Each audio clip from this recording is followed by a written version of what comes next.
Why do you do what you do? To see what will happen. Some programs you cannot predict, right? You cannot predict how they're going to end. You have to run them. Well, I believe that truth will save the world. I believe that. So you speak truthfully and you watch what happens and you take your consequences, and maybe you hope and have some faith that in the final analysis, things will work out in your favor, but perhaps they will and perhaps they won't. But that's faith, eh? That's faith. Faith isn't believing in things you regard as ridiculous, sacrificing your intellect. It's a decision, Will truth, beauty, and love save the world? Well, you can find out. It brings me to tears regularly. It's mind-boggling because people come up to me, and this is happening wherever I go now, and they say, they're very polite when they come and talk to me, and they're always apologetic for interrupting. And so it's never narcissistic and it's never annoying. I'm really happy to see people. And they come up to me and they say, well, I know you've heard this lots of times before, but I've really been putting my life together since I've been watching your lectures. And then they tell me a story about where they were in some dark place, too much alcohol, too much drugs, not getting along with their father, not getting along with their mother, not having a vision for their life, being nihilistic, playing too many video games, being suicidal, that happens a lot, having post-traumatic stress disorder, sometimes as a consequence of combat, whatever little slice of hell they were occupying. They say, look, I've been listening to your lectures and I've been developing a vision for my life and I've been trying to take responsibility and I've been trying to tell the truth and things are way better. The more you treat other people as if they're valuable, the better person you are. That just comes along for the ride in some sense.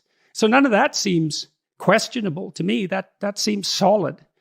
And so then maybe the more love you view other people with, the higher the moral demand that's placed on you. And then I would say too, well then, that's another reason why it's so important to be truthful and in some sense to be good, because it isn't obvious to me that you can withstand that moral load if you're compromised by too much sin. It's too much. And that's another thing that we're not very good at teaching young people about. Ever since last September, when I've came to more broader public attention, one of the things, I've been terrified of making a mistake because I certainly know I'm more than capable of making a mistake. And thank God so far, either I haven't made one or no one's found out about it. So, but it's like, we walk on a very thin and narrow edge. And we're very lucky when things aren't degenerating into chaos around us or rapidly moving to far too much order. And it's not an easy thing to stay on that line. And you can tell when you're on that line because the things are deeply meaningful and engaging when you're on that line. But if you're not existentially terrified about the consequences of wavering off that, then you are truly not awake. Because I think I went sideways to some degree in my discussions with Sam, which I don't usually do. I was trying to prove something. Sideways. Like I said, I was trying to prove something instead of listening and asking questions. Would have been better had I not tried to do that and just tried harder and harder to understand what it was that he thought. Our daughter ended her life at 24 due to depression. If someone is determined to end their life, how can one change their mind? Oh, well, first of all, I'm very sorry about that. That's a terrible thing. Look, I had this friend,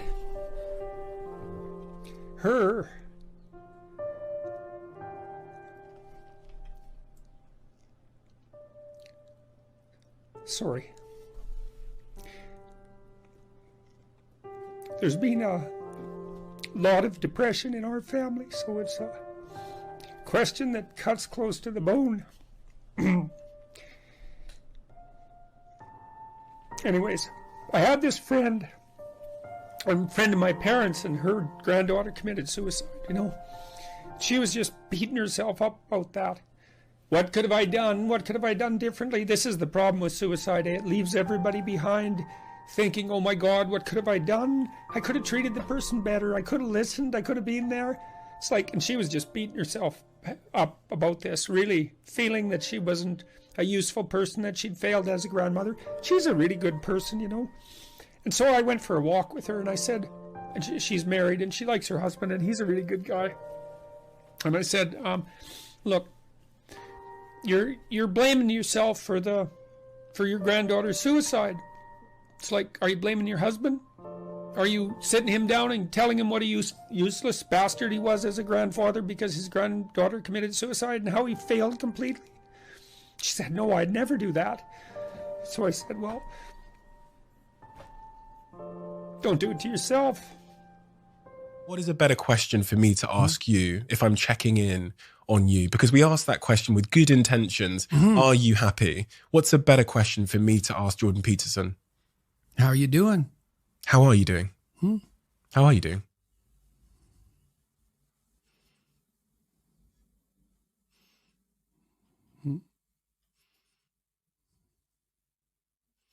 Brilliantly and terribly. Why did you include terribly?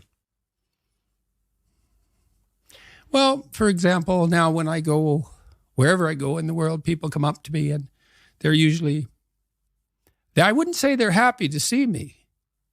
They're often in tears, you know, and they often have a pretty rough story to relate. You know, they were suicidal or nihilistic or homicidal or trapped, desperate, you know, and they tell me that real fast. And then they say, I've overcome that to a large degree, and thank you for that. And you think, well, that's really something to have that happen over and over. In some ways, you might think, well, how could anything better possibly happen to you than to have people come up to you all over the world, strangers, and open themselves up like that, like they're old friends so quickly. But at the same time, it's an awful thing because you see, even in the revelation of their triumph, the initial depth of their despair.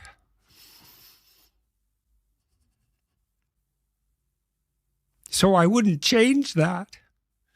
But it's not nothing. And it's certainly not just happiness. It's better than happiness, but it's almost unbearable.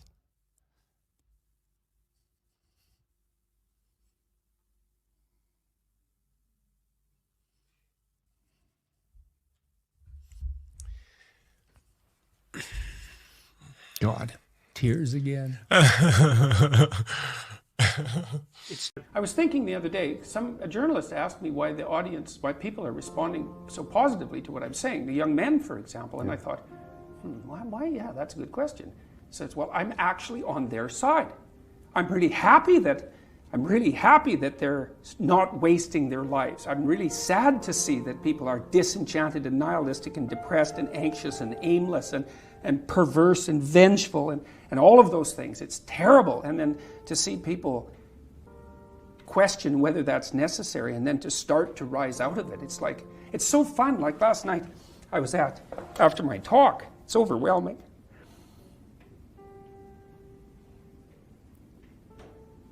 I don't usually think about these things, but I was after my talk last night, and so all these people line up, and you know, they have their 15 seconds with me, and they're kind of tentative. They're excited and attentive when they come up to talk to me, and then they have, 15 seconds of time to tell me something. I'm really listening to them, and they're hesitant about whether or not to share the good news about their life, and I think it's often because when people share good news about their life, people don't necessarily respond positively.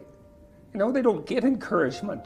And people need so little encouragement. It's just unbelievable. And so they'll tell me something good, and I think, oh, that's so good. Somebody says, oh, I'm getting along way better with my father. I hadn't seen him for 10 years, and now we get along. It's like, God, great. Yeah. And the power of that, you can't overstate the power of that for individuals to get their life together. The individual is an unbelievably powerful force, and every single person who gets their act together a little bit has the capacity to spread that around them. It's a chain reaction, and so it's a lovely thing to see. And that's fantastic. One of the things that has just blown me away in the last year, because I've talked to lots of people live, but also lots of people online, but it's more obvious live, and it's obvious in this theater as well, is that I've gone around and spoken, and a large proportion of my audience has been young men, under 30, something like that. And I've spoken to them a lot about responsibility.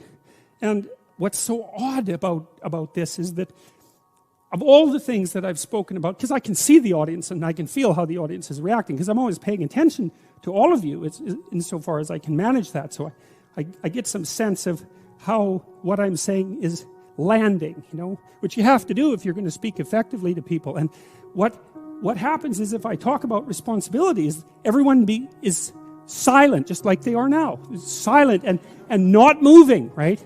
Focusing, attentive. Say, pick up your responsibility. Pick up the heaviest thing you can and carry it. And the room goes quiet and everybody's eyes open. And I think, that always makes me break up.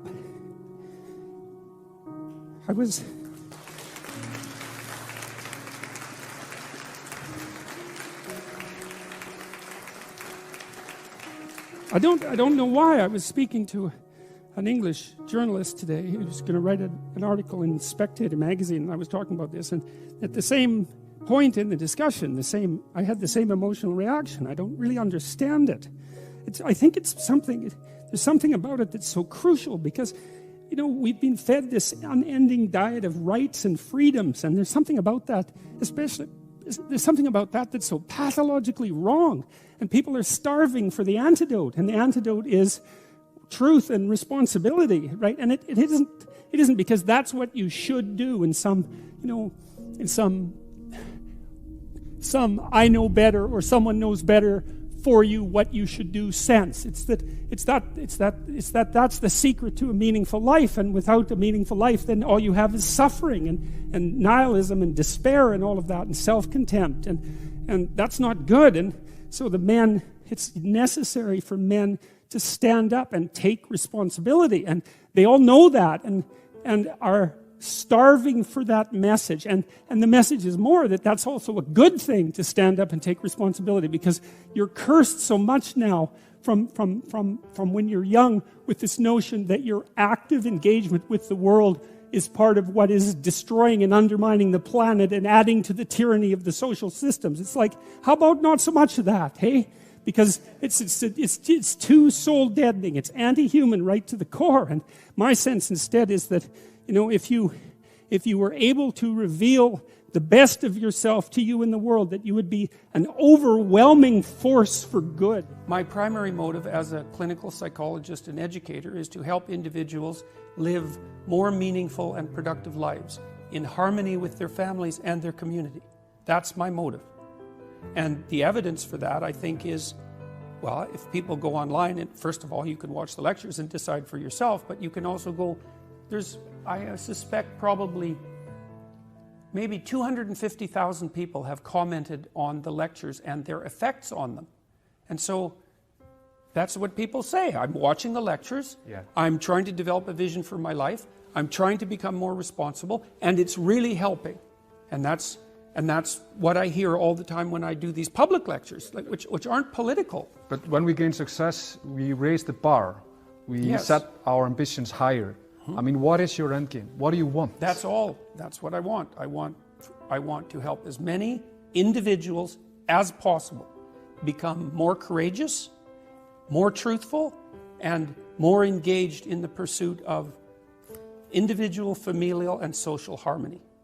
That's what I want. You're pursuing what is meaningful.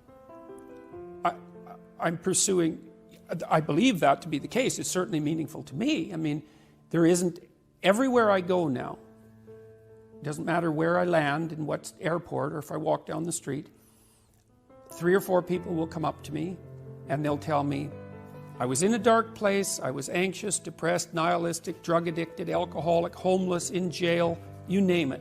Bad relationship with my girlfriend, bad relationship with my parents. I've been watching your lectures or reading your book. I've been trying to tell the truth and get my life together, and everything is way better. And so then you think, well, if you could have what you wanted and what would be meaningful, you imagine you could go anywhere in the world and people would come up to you that were strangers and tell you that. That's as good as it gets.